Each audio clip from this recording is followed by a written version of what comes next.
Hey there everybody, welcome back to Chase Family Racing, hometown track of, well, Chase Family Racing.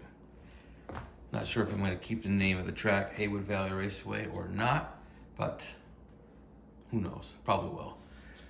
Making a couple of major adjustments from the last time. I had the start gate over here and started this way, and it just wasn't working. My whole layout sucked.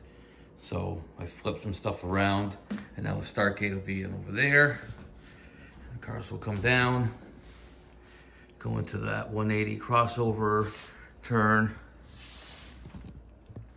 and then hit this way, and then it goes diagonally across to that last curve, and then everybody will come whipping through down to the finish line. I'm gonna have to work on moving the finish line either a little bit forward or a little bit back. I'd rather it be further back, but then this rack is always gonna be in the way, which is annoying. But let's see if we can get a test run going.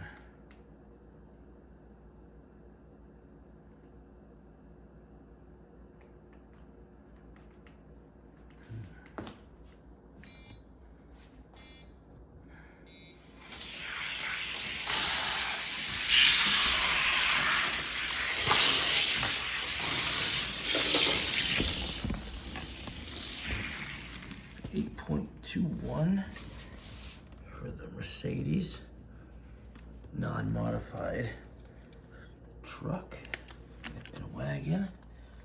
So we started now.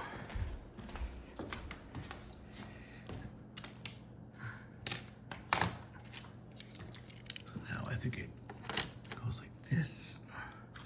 Gotta remember which lanes end where. It's annoying. I think I got it right.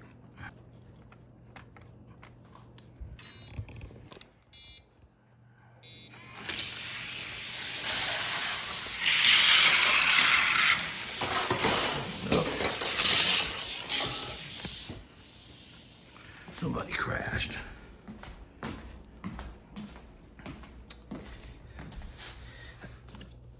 For some reason, like this car and a couple others keep on popping off the track on that outside lane. Outside lane.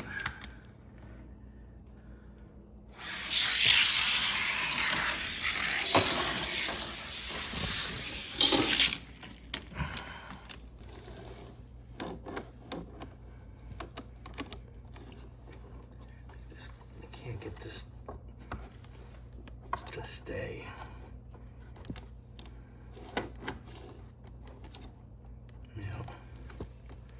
Right here, the inside right there.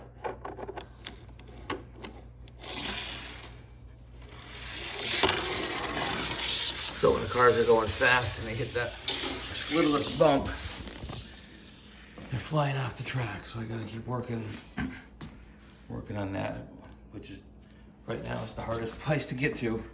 Which really sucks. But I've gotta fix that, maybe swap out. Maybe try switching this corner with that corner, see if it just works better, or switch the track pieces around. But either way, the journey continues. But I know there's a lot of races coming up, so it's gonna be exciting to see how everybody does. A lot of fast racers out there these days. So support your local diecast channels and keep building, keep racing. There's some cool races happening right now through the end of the year. And I'll be having a race that'll be hosted on this track between the Resistance and the diecast Illuminati. And that's gonna be a real slobber knocker. So that'll be near the end of January. And by that point, I'll have the track all dialed in and start putting some of the diorama back together and switch some things up. But I'm gonna get it back to looking race worthy soon enough. All right, everybody. Ooh. Let's try Batman. He's fast. I'm not sure what's the faster lane.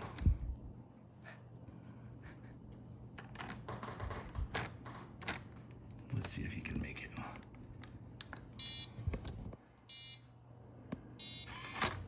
Oh, damn it. All right, come on. One more time.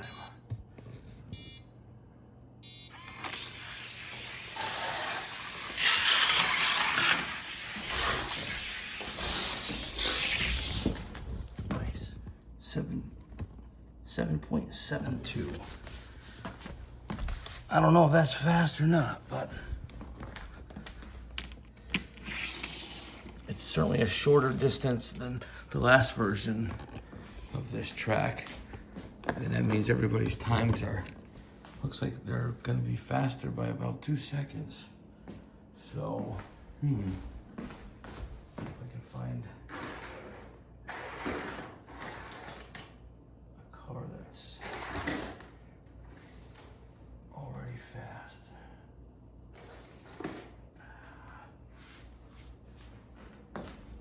Darn it. Find something. All right, here's what we're gonna do. We're gonna run 3 cars in that same lane, which was lane 2. So that Batmobile got a 7.72. I think that one's not modified, but it's got lube done to it, and I think that weighs like around 48 grams, something like that. So we're gonna try a Crescendo. This one's like, what, 34 grams. Shadow Jet, like around 42. And this is a modified Lamborghini. It's like 62 grams. That I believe came in first place at your mama's house. All right, so let's check this out. I don't want them to roll away. All right, so Crescendo, we'll put him in lane 2. Let's see if he can beat a 7.72.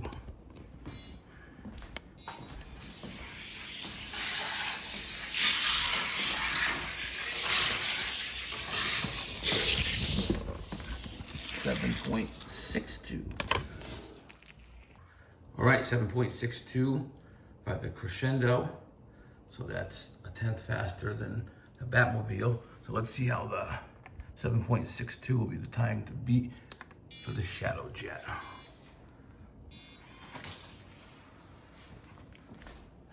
Son of a bitch. All right, take 2, 7.62, time to beat.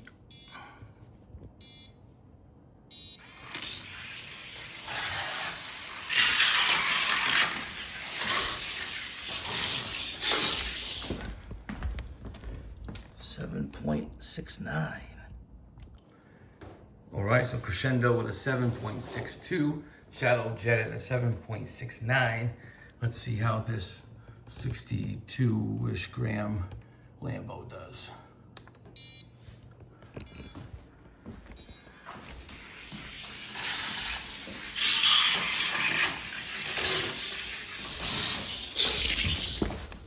$7.56. All right, well, at least the modified car that I spent 3 hours polishing each axle, at least that was the fastest car, 7.56. So let me put him in the other lane. Let's see, so 7.56. Let's see how we do in lane 1.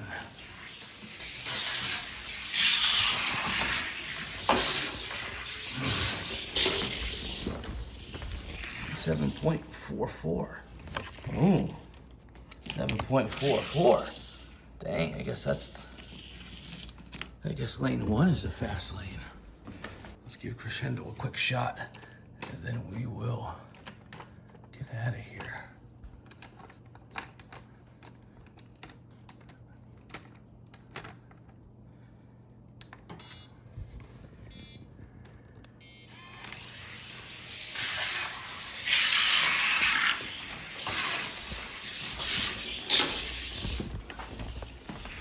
7.48.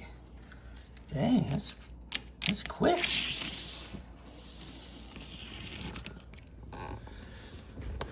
So the 62 gram mod was what, a 7.44, and the 34 gram stock, 7.48. Hot dog. That's crazy. All right, well, the journey continues. Hopefully over the next week, I'll take care of that problem and get a few more things kind of in their permanent spot so I can continue to tweak things and start adding some little details and get this thing back to its former glory.